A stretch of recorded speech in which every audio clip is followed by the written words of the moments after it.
Audio Jungle.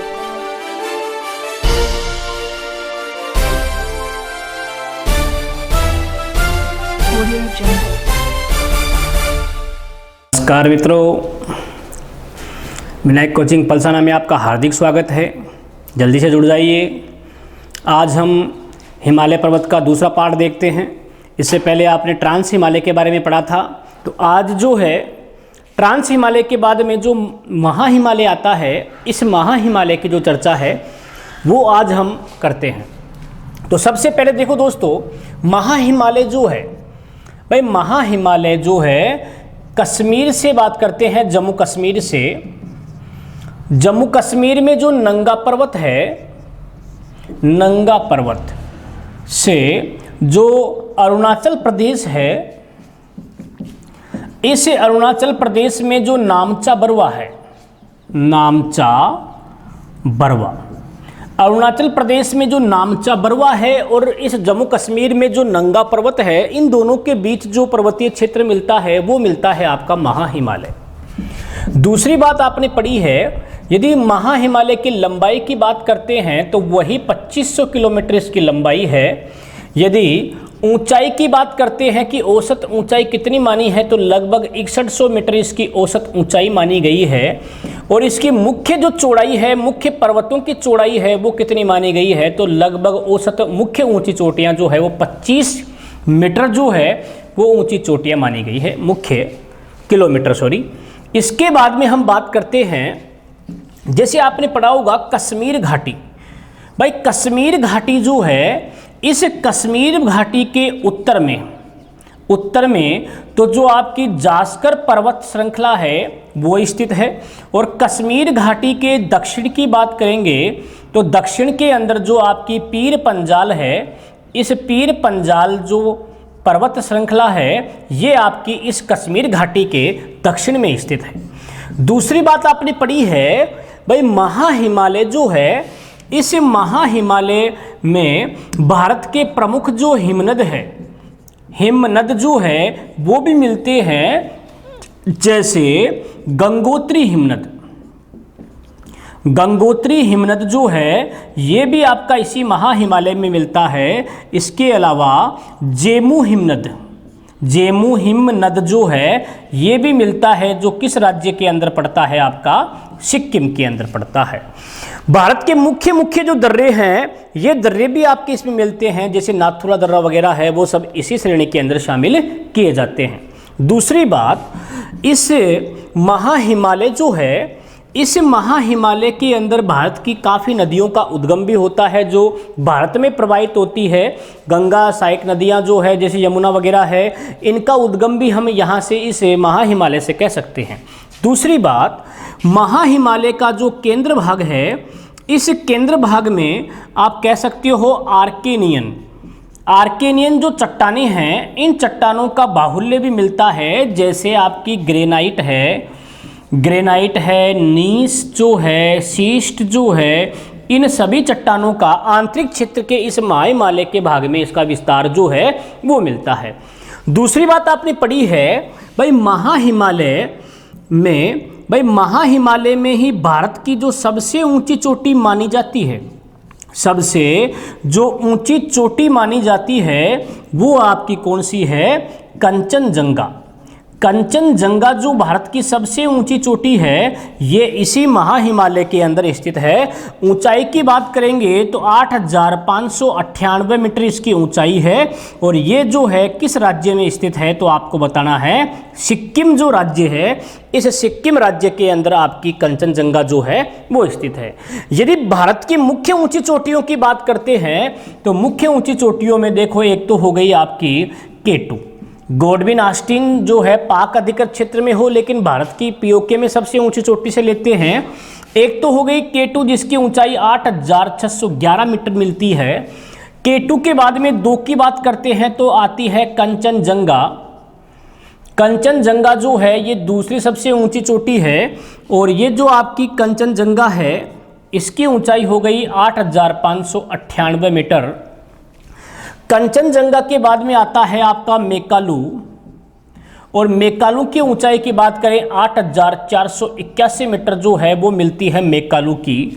मेकालू के बाद में बात करते हैं धौलागिरी की, तो धौलागिरी की ऊंचाई 8,172 मीटर जो है वो मिलती है इस धौलागिरी की।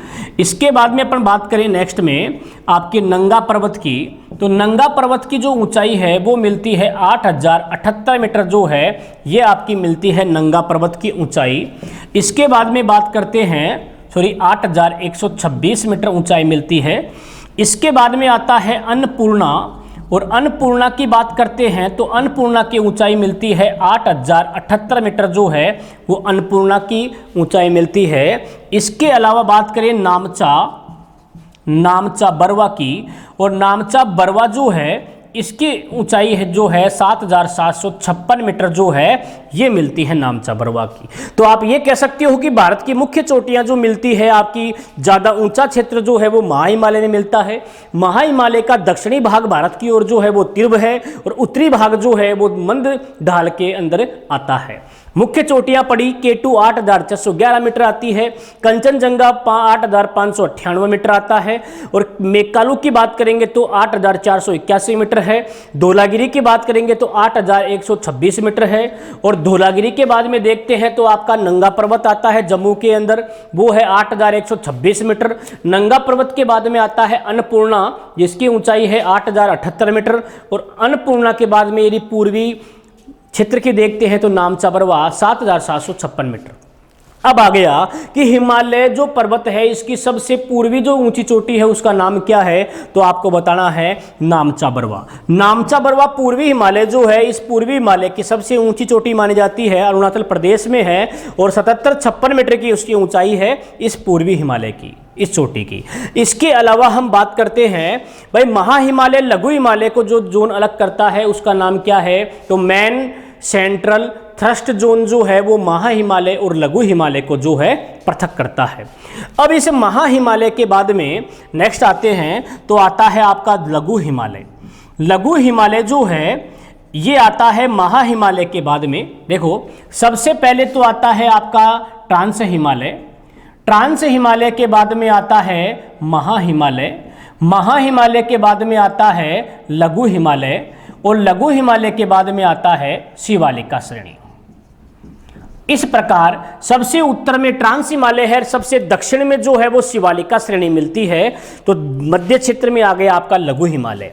देखो लघु हिमालय की औसत चौड़ाई की बात करेंगे तो लगभग 80 से लेकर 100 किलोमीटर के बीच में इसकी औसत चौड़ाई है, जबकि ऊंचाई की बात करते हैं तो 1500 से लेकर, देखो 1800 से लेते हैं, 1800 से लेकर 3000 मीटर तक इसकी ऊंचाई मिलती है। लेकिन यदि अधिकतम ऊंचाई की बात करते हैं महाहिमालय में तो लगभग 4500 मीटर जो है इस मीटर तक की ऊंचाई जो है आपके इस महाहिमालय के लघु हिमालय में मिलती है।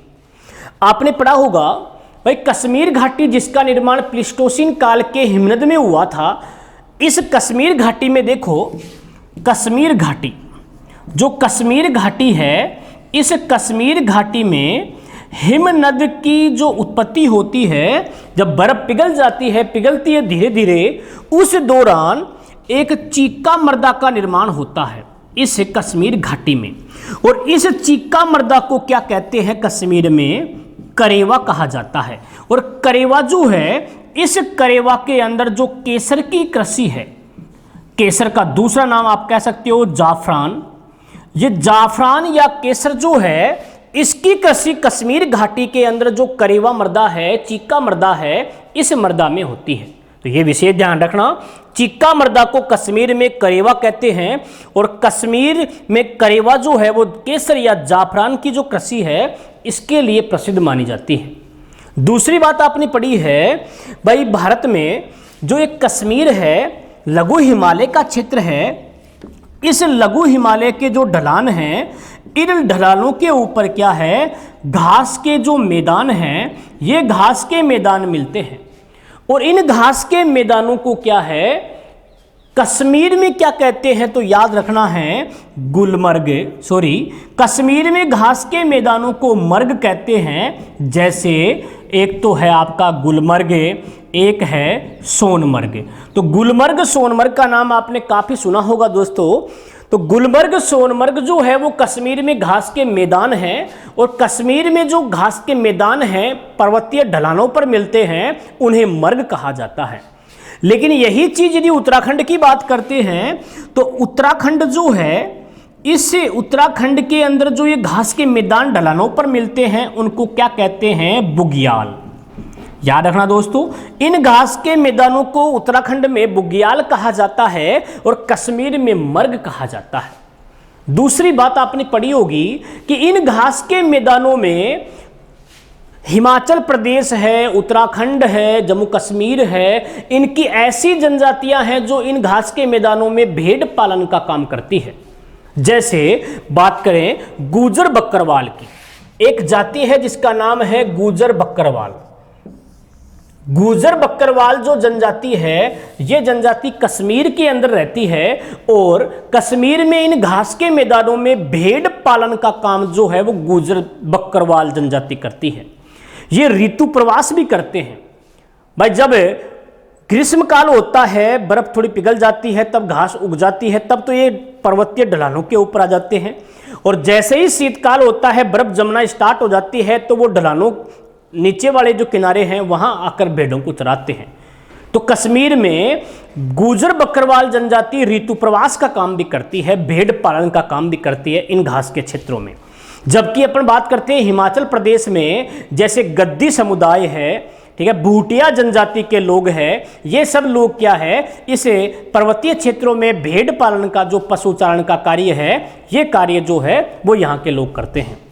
नेक्स्ट बात करते हैं भाई, लघु हिमालय की जो मुख्य पर्वत श्रेणी मानी जाती है वो है आपकी कौन सी? पीर पंजाल। पीर पंजाल जो है, ये पीर पंजाल लघु हिमालय की मुख्य पर्वत श्रेणी जो है वो मानी जाती है। और यहां पर एक आपने पढ़ा होगा बनहाल दर्रा। बनहाल दर्रा जो जम्मू कश्मीर के अंदर आपने पढ़ा है, जम्मू को श्रीनगर से जोड़ता है। जवाहर सुरंग जो है जिस दर्रे के अंदर स्थित है, वो दर्रा भी आपका बनहाल दर्रा है और वो इसी श्रेणी के अंदर आता है। दूसरी बात दोस्तों, इस लघु हिमालय के अंदर अपन बात करते हैं कि जो नेपाल के अंदर लघु हिमालय की पर्वत श्रृंखला मिलती है, इस नेपाल में लघु हिमालय को महाभारत पर्वत श्रेणी, याद रखना, महाभारत जो पर्वत श्रेणी है, ये पर्वत श्रेणी क्या है? नेपाल में लघु हिमालय को कहा जाता है। आपने पढ़ा होगा इसी लघु हिमालय के बीच में काठमांडू घाटी जो आप पढ़ते हैं, वो भी इसी लघु हिमालय क्षेत्र में आती है। दूसरी बात, इसके अलावा आपका जो उत्तराखंड वगैरह है, यहाँ पर जो घाटियाँ हैं वो घाटियाँ भी क्या है? इसी आपके लघु हिमालय में आती है। भारत के मुख्य जो पर्यटन केंद्र है आपके, जो जैसे मसूरी है, नैनीताल है, देहरादून है, ऋषिकेश है, ठीक है, धर्मशाला है, ये सभी जो पर्यटन केंद्र है पर्वतीय क्षेत्रों के अंदर है, ये भी आपके इसी लघु हिमालय क्षेत्र के अंदर शामिल किए जाते हैं। इसके अलावा आपने पढ़ा है कि लघु हिमालय जो है, ये लघु हिमालय और शिवालिका श्रेणी को जो भाग अलग करता है उसे क्या कहते हैं कि ग्रेट नार्ड्रिट फॉल। ग्रेट नार्ड्रिट फॉल या कोल जो है, ये लघु हिमालय और शिवालिका श्रेणी को पृथक करने का कार्य करता है। तो शिवालिका श्रेणी आपने देखी, महा हिमालय का क्षेत्र आपने ये पढ़ा, इसके बाद में लघु हिमालय आता है, चौड़ाई 80 से 100 के बीच में है, ऊंचाई 1800 से 3000, अधिकतम 4500। यहाँ घास ढलानों के ऊपर मिलती है जिनको कश्मीर में मर्ग जैसे गुलमर्ग, सोनमर्ग, उत्तराखंड में बुग्याल कहते हैं। प्रमुख चोटियों की बात करेंगे तो K2 8,611 metre, Kangchenjunga 85-98 metre, Makalu 84-81 metre, Dhaulagiri 81-72 metre, Nanga Parbat 81-26 metre, Annapurna 80-78 metre, Namcha Barwa 77-56 metre की ऊंचाई जो है सर्वाधिक मिलती है। पूर्वी भारत की सबसे ऊंची चोटी की बात करेंगे तो नामचा बरवा आ गई। कश्मीर घाटी आपने पढ़ी, कश्मीर घाटी का निर्माण प्लीस्टोसीन काल में, कश्मीर घाटी में हिमनद की उत्पत्ति के बाद में चीका मर्दा का निर्माण होता है, जिसे कश्मीर में क्या कहते हैं? करेवा। और इस करेवा के अंदर केसर जाफरान की कृषि मुख्य जो है वो होती है। इसके बाद में पढ़ा कश्मीर में गुजर बकरवाल जनजाति जो है, ये पशुपालन का काम, भेड़ पालन का काम, ऋतु प्रवास का काम जो है वो करती है। जबकि हिमाचल प्रदेश में गद्दी समुदाय, भूटिया जनजाति के लोग जो है वो भी भेड़ पालन का, पशुपालन का काम पर्वतीय क्षेत्रों में करते हैं। इसके बाद में आपने पढ़ा भारत के मुख्य पर्यटन केंद्र जो है पर्वतीय क्षेत्र में, वो भी आपके लघु हिमालय में आते हैं, जो मैंने बता दिए हैं आपको, जैसे मसूरी, नैनीताल, देहरादून, ऋषिकेश, धर्मशाला, जितने भी मुख्य पर्यटन केंद्र है सभी केंद्र आपके लघु हिमालय के अंदर आते हैं। लघु हिमालय की मुख्य पर्वत श्रृंखला जो आती है उसका नाम है पीर पंजाल, आपको याद रखना है। और इसके बाद में आपने पढ़ा है कि जो आपका नेपाल है, इस नेपाल में जो लघु हिमालय पर्वत श्रेणी है उसे महाभारत पर्वत श्रेणी भी कहा जाता है। इसके बाद में देखें जो नेपाल की काठमांडू घाटी है वो लघु हिमालय के अंदर ही स्थित है। अब यहां से चलते हैं आपके नेक्स्ट पॉइंट के अंदर आता है शिवालिका श्रेणी का पार्ट। तो दोस्तों निरंतर चैनल पे बने रहें ताकि आपको जितना भी मैटर यहाँ संभव हो सके वो उपलब्ध करवाया जा रहा है, ताकि आपकी पढ़ाई जो है वो बाधित न हो। जैसे ही टॉपिक पूरा होगा पूरा ये, उसके बाद में जो क्वेश्चन है ये क्वेश्चन आने स्टार्ट हो जाएंगे। मैं सोच रहा था कि जैसे हिमालय पर्वत पूरा हो जाता है तो हिमालय पर्वत के ही क्वेश्चन साथ में ले लें, भौतिक प्रदेश में एक एक भौतिक प्रदेश के क्वेश्चन जो है वो साथ के साथ में ले लें तो बेटर रहेगा। तो इस चीज़ को आप कमेंट करके जरूर बताना कि एक एक भौतिक प्रदेश के आए हुए क्वेश्चन एग्जाम में हैं उनको साथ के साथ ले लें, या फिर पूरा भौगोलिक क्षेत्र होने के बाद में उनके क्वेश्चन देखेंगे। तो इस चीज़ को आप कमेंट करके जरूर बताना दोस्तों कि एक एक चैप्टर के क्वेश्चन देखें या फिर जो है सभी भौतिक प्रदेशों को एक साथ पढ़ने के बाद में क्वेश्चन देखेंगे। ठीक है, अब आता है तीसरा पार्ट जिसका नाम है शिवालिका श्रेणी। शिवालिका श्रेणी जो है, हाँ, ये जो शिवालिका श्रेणी है ये प्लायोसीन काल, जो इसका अंतिम चरण है प्लायोसीन काल में जाके पूर्ण होती है। शिवालिका श्रेणी जो है, हाँ, लगभग 30 किलोमीटर की इसकी औसत चौड़ाई मानी जाती है और 900 मीटर जो है वो इसकी औसत ऊंचाई मानी जाती है। और बिहार जो राज्य है, इस बिहार में जो कोसी नदी है अर्थात 87 डिग्री पूर्वी देशांतर, 87 डिग्री पूर्वी देशांतर जो है, यहाँ तक इसे आपकी शिवालिका श्रेणी का जो विस्तार है वो माना जाता है। इसके अलावा हम बात करते हैं शिवालिका श्रेणी जो है सबसे बाद में हिमालय के अवशिष्ट से बनी हुई है। और इस पर्वत श्रेणी के अंदर या शिवालिका पर्वत श्रेणी का जो पश्चिमी भाग है, ये पश्चिमी भाग दून कहलाता है, जैसे देहरादून, दून, कोटली दून, दून। और इसका जो पूर्वी भाग है, ये पूर्वी भाग क्या कहलाता है, द्वार, जैसे हरिद्वार। तो दून और द्वार जो है ये शिवालिका श्रेणी के अंदर मिलता है। शिवालिका श्रेणी के तटीय क्षेत्रों के अंदर आपने पढ़ा होगा शीतोष्ण कटिबंधीय सदाबहार वन मिलते हैं। शिवालिक के दक्षिण के अंदर जो तराई प्रदेश आता है, इस तराई प्रदेश के अंदर जो पाताल तोड़ कुएं हैं उनका उल्लेख भी मिलता है कि शिवालिका क्षेत्र का वह भाग जहां पाताल तोड़ कुएं मिलते हैं हिमालय क्षेत्र में, वो शिवालिका की तराई क्षेत्र में ही मिलते हैं। पाताल तोड़ कुएं क्यों मिलते हैं? क्योंकि तराई क्षेत्र में दलदलीय भाग है, भाबर प्रदेश में प्रवाहित होने के बाद में नदियां पुनः जो है वो तराई प्रदेश में प्रकट होती है, तो यहाँ पाताल तोड़ कुएं मिलते हैं तराई प्रदेश के अंदर। दूसरी बात, जो गंगा नदी है ये हरिद्वार के बाद में मैदानी भाग में प्रवेश करती है। उससे पहले ये अनेक शाखाओं में छोटी छोटी धाराओं में बहती रहती है और छोटी छोटी शाखाएं आकर इसमें मिलती रहती है।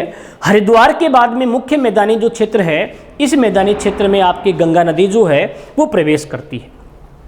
शिवालिका और लघु हिमालय के बीच में यदि क्षेत्र देखते हैं तो ग्रेट नार्ड्रिट कोल जो है वो इन दोनों को विभाजित करता है। इस प्रकार जो 5 लाख वर्ग किलोमीटर का पर्वतीय प्रदेश है, ये पर्वतीय प्रदेश जो है वो आपका आता है।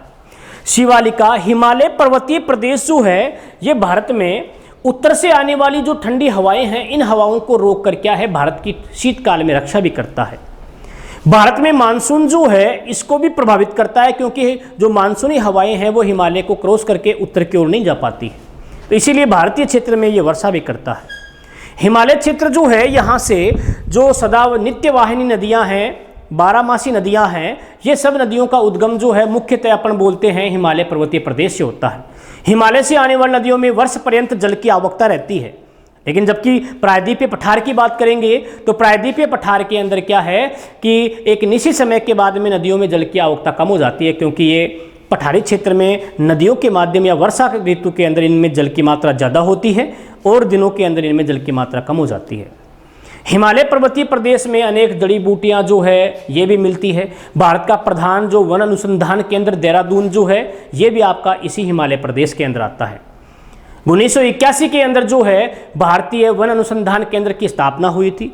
स्थापना का मुख्य रीजन था कि भारतीय वन संरक्षण अधिनियम आता है 1980 में, और उसी की मद्देनजर रखते हुए 1981 में भारतीय वन अनुसंधान केंद्र देहरादून की स्थापना की गई थी। इस प्रकार भारत का जो पर्वतीय प्रदेश है ये भारत की भौगोलिक दृष्टि के अंदर एक महत्वपूर्ण स्थान रखता है। तो दोस्तों अगली क्लास में जो है हम भारत का जो नेक्स्ट भौगोलिक प्रदेश है उसको देखेंगे। तो इस चीज़ के बारे में अभी मैंने बताया था कि कमेंट करना है आपको कि क्वेश्चन 7 के 7 देखने हैं या फिर टॉपिक पूरा कंप्लीट होने के बाद में। ठीक है दोस्तों, तो नेक्स्ट क्लास में फिर से मिलते हैं भौतिक प्रदेश को लेकर।